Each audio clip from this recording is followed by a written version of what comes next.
Next thing we're going to do is we're going to talk about economic assumptions. These are things that are commonly assumed when we're building economic models. Now, pretty much nothing that we're going to talk about that we assume is actually true. So, why bother using assumptions? I'll give you an analogy. So, if you've ever taken a physics class, sometimes when they're discussing physics stuff, they'll say, assume that there's no friction. Okay, or assume that there's no air resistance. And physicists know that friction is a thing. Physicists know that air resistance is a thing. So again, why would they do that? Well, it makes things easier. Assumptions simplify models and calculations. Whenever you're having to deal with air resistance, whenever you're having to deal with friction, that just complicates things a whole lot. And sometimes those things are really important to take into consideration, and sometimes a little bit less important. So there's going to be a lot of times in this class where we assume things that aren't necessarily true, um, just to keep things simple. Now, again, we can't just disregard all of these assumptions that we're making. And the more in depth that you get, the more that you have to actually consider these things. Kind of like in physics, if you're engineering stuff, uh, as you go deeper into that, you have to take into consideration wind resistance and friction, whatever. So the same is going to be true in economics. The deeper you go, the more we have to peel back these assumptions. Unfortunately, that makes things more complicated, which is why we're not doing it in an introductory course. You're welcome. Um, so we develop these models, and then later we use data to test these models to see, okay, how close is this to reality? Even though we assume these things that aren't necessarily true. All right, so let's talk about some of the big assumptions. One of them is that people pursue their own self-interests. Um, so um, be careful. I don't like to consider this selfishness necessarily, because a lot of our self-interest is helping others. Um, but who we're interested in helping differs from person to person. And um, for instance, I'm really concerned with helping my family. I'm really concerned with helping my students. I'm concerned with helping certain people who I identify with. There's kind of people in the center of my circle, and then as we go out from me, just naturally, I don't, I'm not thinking about the interests of those people farther away from me. So that's what we're saying when we're saying people pursue their own self-interest. They're going to act in such a way that they're more concerned about me and mine than people way outside of my circle. Rational behavior. Now, I always joke about this one because, my students will say, like, hey, do you really believe in rational behavior? I'm like, I teach high school students. I don't believe that everyone acts rationally. Um, I don't act rationally. Um, but we assume that people are going to pursue their own self interest in this very predictable, rational way, using all of the information that they have. Okay. Well, if we don't think that people actually act rationally, well, why do we do this? Well, irrational behavior is incredibly difficult to predict. Um, like um, you would assume that people are going to do the best thing that they can to reach their goals, and that they're not going to do a bunch of stupid stuff on the way. We assume that people aren't going to buy something just because it's more expensive. Um, we assume that people are going to, um, buy higher quality goods rather than lower quality goods. Like if we assume that people are going to buy lower quality goods at higher prices, things get really confusing really fast. Um, Again, we know that it's not an accurate statement to say that people are rational, but modeling this irrational behavior becomes really difficult. Now, there is a field of economics that kind of mixes psychology and economics. It's called behavioral economics, and they kind of try to accomplish this um, figuring out, okay, well, what happens when we kind of apply what we know about psychology to kind of this rationality in economics? What what does it actually look like when people make decisions? Another thing that we assume is perfect market flexibility.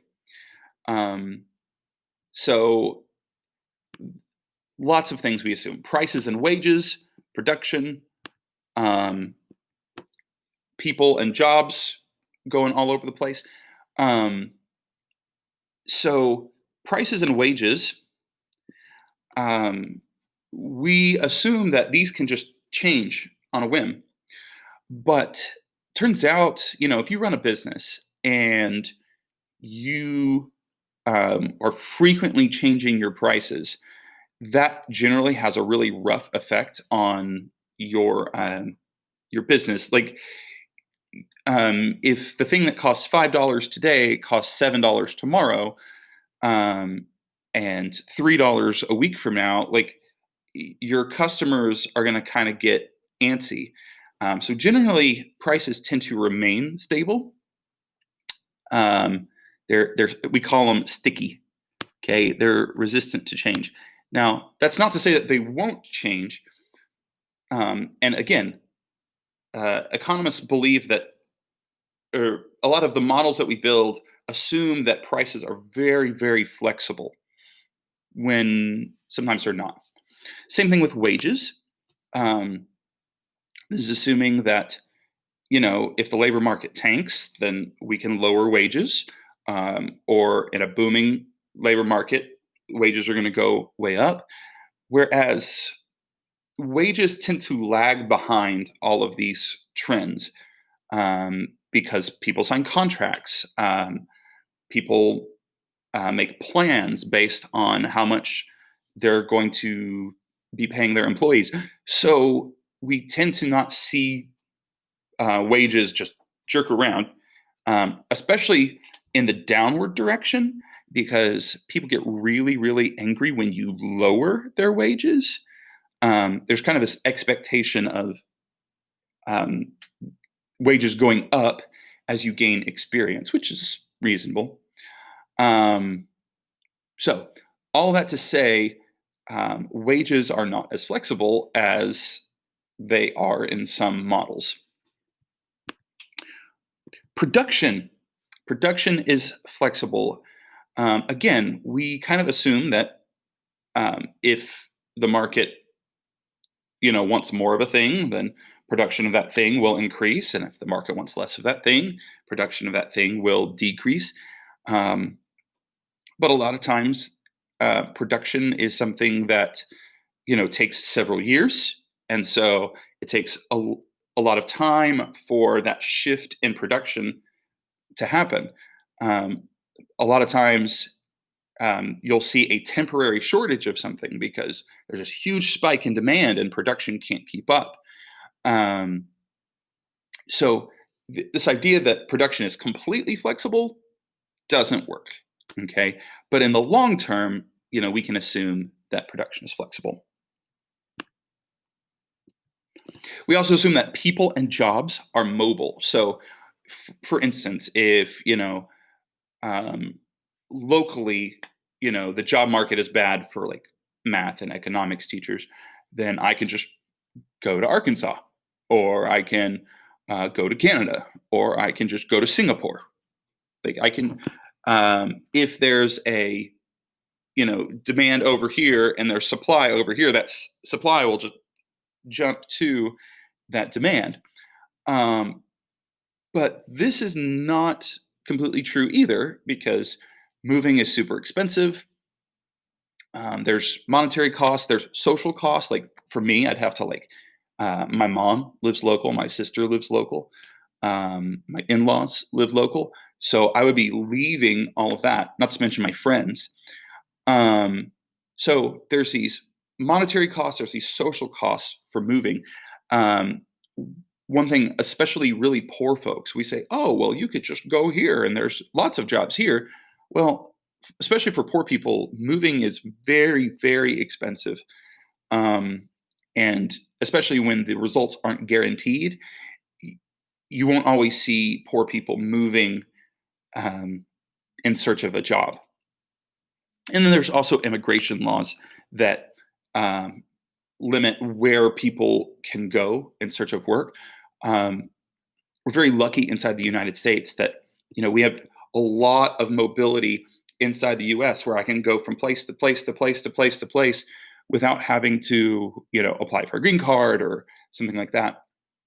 And the same thing is true um, in the eurozone. So in the European Union, you can, if you if you live in France, you can go to Germany and get a job, or go to Belgium and get a job. All these places are tied in. That's one of the things that the UK lost with Brexit, is that you can't just hop across the ocean and get a job if you want one. You have to actually apply and go through all this red tape to do that. Economic models also often assume perfect information, and this is very rarely the case. Um, so, firms and households often take advantage of information asymmetry. Um, so, remember when before we said, trade is good, and we talked about the principle of voluntary exchange. And hey, if I agree to a trade and you agree to a trade, then we're both better off. Well, what if you have information that I don't? Okay. You buy this product that winds up being defective. You pay for this service that it turns out you could have gotten somewhere else for free or for really cheap.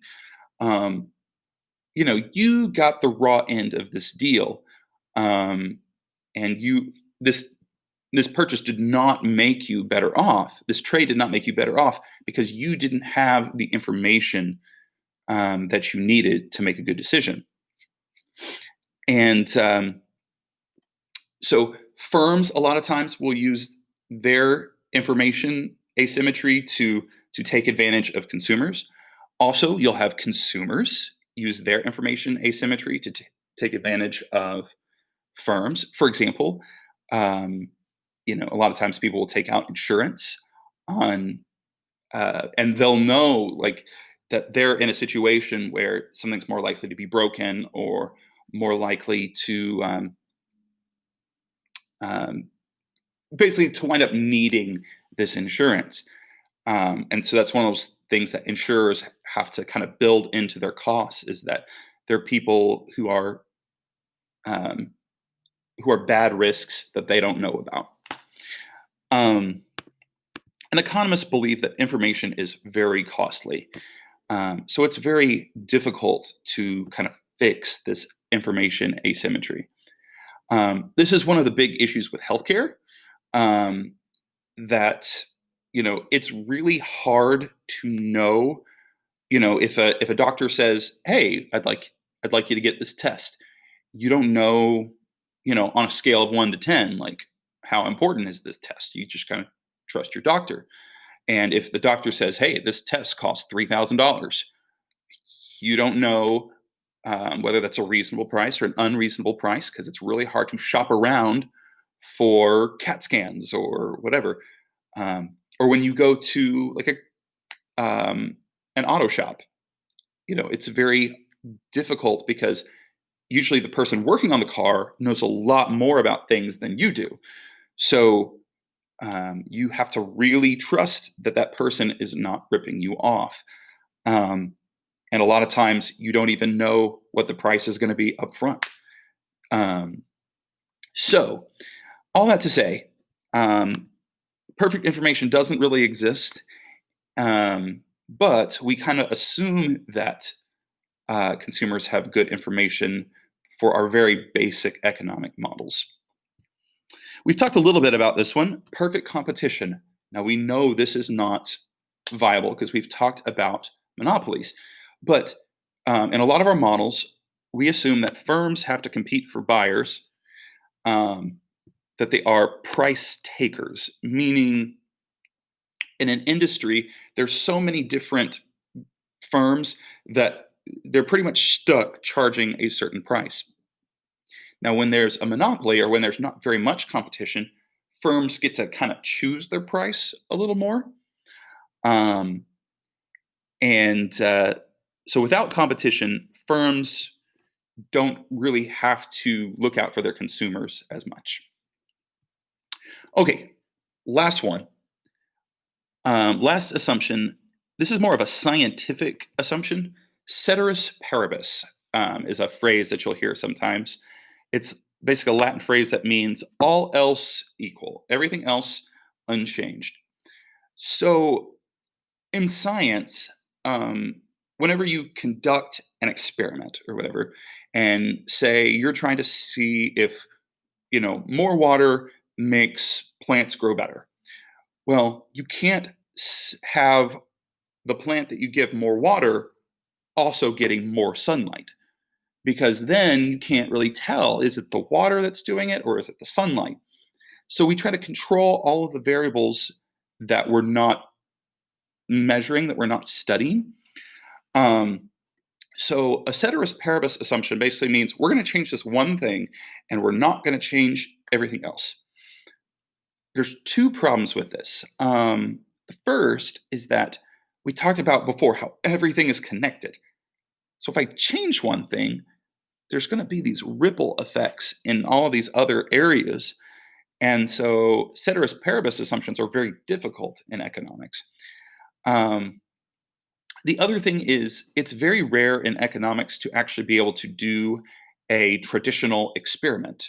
Um, we have to rely a lot on natural experiments. For example, if you want to know what happens when we raise the minimum wage, well, really the best way to know what happens is look at places who've done it.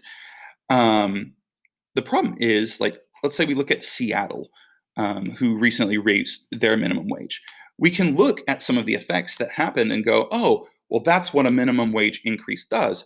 But there are other things that happened at the same time that that minimum wage raise happened. So ceteris paribus does not exist here. Um, so the best we can really do is look at different places at different times and kind of find those commonalities and say, okay, well, they raised their minimum wage, they raised their minimum wage, they raised their minimum wage, and they did it at different times. Um, so we can look at like the surrounding areas who may have experienced the same stuff except for that minimum wage increase, and we can look and go, oh, okay, I think that's what's going on. But ceteris paribus is, again, it's something that's very nice for our models, but um, doesn't always translate to what's happening in real life. Um, so that's all we've got. So again, these assumptions that we're making are going to be very useful for keeping things simple. But as you go further in economics, you really have to start considering, well, what happens when this assumption breaks down? What happens when this assumption breaks down? I'm not going to go too deep into that, but I want to mention one thing about perfect information. So, one of the basic things that we assume in econ is that as prices increase, people are going to want to buy fewer of that item. But there's something very strange that happens sometimes in the real world where we'll see this effect where someone will raise their prices and sell more product. And some of that is for status and, people being irrational that way. But the other thing is people don't know the quality of the item that they're purchasing. Um, there's a lot of items that we don't get to try it before we buy it, or they don't have enough information to know if something is good or not. So what do they assume? They assume that the more expensive one is better. Um, and there's some reasonableness behind that assumption.